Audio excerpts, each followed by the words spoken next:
ஏன்னா தீர்ப்பே ஒரு அரை மணி நேரம் சொல்லலாம், தாங்க மாட்டீங்க.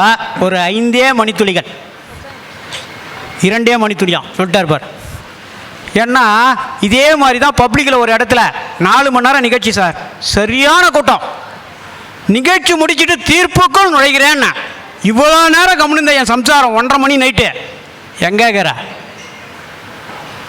பட்டிமன்றம் பேசிட்டேன் தீர்ப்பு சொல்ல போகிறேன்னு. என்ன தெரியுமா சொன்னான், பெரிய லார்டு லபக்தார் தீர்ப்பு சொல்ல போகிறேன், 2 லட்ச ரூபாய் சம்பளம் வாங்குற ஜட்ஜை தள்ளி வைக்கிறாரு, தீர்ப்பை தள்ளி வச்சுட்டு வாயான்ட்டான்.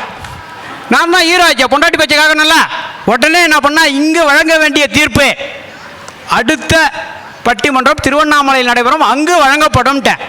விழாக்குழு தலைவர் மேடைக்கு வந்தார். அருமையாக பேசினார்கள், அற்புதமாக பேசினார்கள், சிறப்பாக பேசினார்கள்.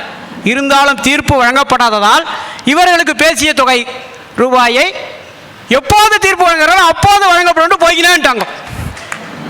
தேவையா? ஆனால் இந்த இடத்துல இந்த பக்கம் ஒரு 2 பாயிண்ட், அந்த பக்கம் 2 நேரம் இல்லை. அழகாக சொன்னாங்க. கடைசியாக வச்சு விளாட்டாங்க, இன்னும் கூட பேசி கிடப்பாங்க. பெண்களின் பார்வையில் ஆண்கள் 0 தாயா. கல்யாணத்துக்கு முன்னாடி ஹீரோகிறான். என்னைக்கு கல்யாணம் ஆச்சு அன்றைக்கே கல்யாணத்துக்கு முன்னாடி பிபி வருதா, சுகர் வருதா, எதுவுமே கிடையாது. எல்லா நோவும் வந்தோடனே தானாக லூஸ் ஆகிப்படுறான். அப்போ அவர் 0வாக தான் ஆயிடுறாரு.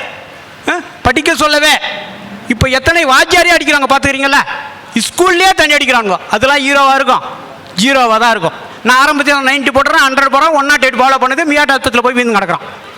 தேவையா? ஆசிரியரை பையன் மதிக்கத்தே கிடையாது. இப்படிலாம் இருக்குதால இதெல்லாம் பார்க்கும்போது காதல் என்ற 3 எழுத்தால் தான் உலகம் என்ற 4 எழுத்தே செல் என்ற 2 எழுத்தின் மூலம் சீரழிந்து கொண்டிருக்கிறது. இல்லைன்னு சொல்லுங்க பார்க்கலாம். இப்படி சீரழிவதற்கு காரணம் ஆண்கள் 0வாகி கொண்டிருக்கிறார்கள் என்ற அழுத்தமான கருத்தை சொல்லுவேன். எனவே பெண்களின் பார்வையில் ஆண்கள் 0வே அப்படின்னு சொன்னா, ஒரு பக்கம் தீர்ப்பு தோறு ஒரு பட்டிமன்றம், இதுக்கு ஒரு நடுவர், இதுக்கு போதாத குறைக்கு இருக்கிற ஜனங்களை கெஞ்சி கூத்தாடி உட்காரு ஒரு 1/2 மணி நேரம் சொல்லி உட்கார வச்சுக்கிறாங்க. சண்டைக்கு வர மாட்டாங்க. இப்போது நடக்கின்ற தவறான செயல்களை எல்லாம் பார்க்கும்போது ஆண்கள், ஏன்னா ஆண்னு சொல்லவே பாருங்க. ஏன் ஆண்னு சொல்றான்? பொம்மைக்கு போட கட்டினா கூட ஆணு முடிச்சு பார்ப்பான். அதனால தான் அதுக்கு பேர் ஆணு பேர். தள்ளாடினா போகிறான். ஏண்டா தள்ளாடுறேன்னா, நான் தள்ளாடுறத தான் கவர்மெண்ட்டு ஸ்டெடியாகுது. இவர் ஸ்டெடி, ஆனால் கவர்மெண்ட்டு தள்ளாடல. இப்படிலாம் இருக்குதால 0வாக இருக்கிறாங்கன்னு. ஆனால் இந்த பக்கத்தில் பாருங்க, அழகாக சொன்னாங்க.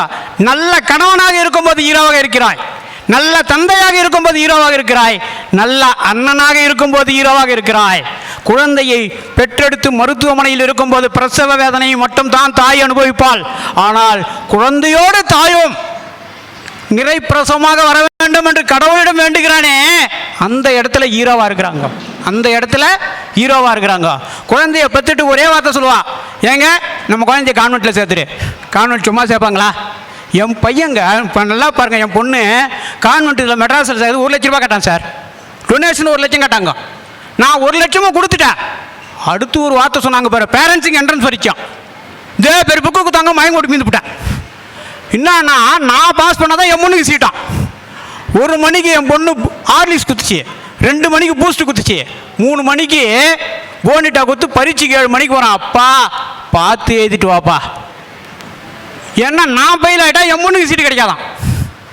அப்புறம் உங்கள் அப்பா புட்டுக்குனாரு, உனக்கு சீட்டு கிடைக்கலன்னு ஏளனமாக பேசுவாங்கன்னு சொல்லுதுன்னா, இந்த நிலைமையில் இருக்குதுன்னா 0வாக தான். அவன் இந்த இடத்துல நல்ல கான்வென்ட் சேர்க்குறான் பார், அந்த இடத்துல 0வாக இருக்கிறான். கல்லூரியில் சேர்க்கும் போது 0வாக இருக்கிறான். நல்ல பொண்ணை பார்த்து கல்யாணம் பண்ணி வைக்கிறாங்க பார், அந்த இடத்துல 0வாக இருக்கிறான். வேலை வாங்கி கொடுத்து எல்லாத்தையும் செட்டில் பண்ணிட்டா ஒரு ஆண் மகன் 0வாக இருக்கிறான். நான் ஆரம்பத்திலே சொன்னேன், குழந்தையை தோல் மீது அமர வைத்த மகனே, நான் கண்ட உலகத்தை காணாத உலகத்தையும் நீ காணலாம்னு சொன்னாங்களா, அந்த இடத்துல இருக்கிறாரு. கடனெல்லாம் தான் பேரில் வாங்கினேன், சொத்தெல்லாம் பொண்டாட்டி பேரில் வாங்கி கொடுக்குறாரு, அந்த இடத்துல 0வாக இருக்கிறார் என சொல்லி பார்க்கும்போது 49% நகைச்சுவையாக இருக்கலாம், காலத்தின் சூழ்நிலைக்கு ஏற்பாக இருக்கலாம், சமுதாய சீரழிவின் காரணமாக இருக்கலாம், தடுமாற்றமான பாதையில் ஆண்கள் செல்வதால் அவர்கள் 0வாக இருக்க கொண்டிருக்கலாம்.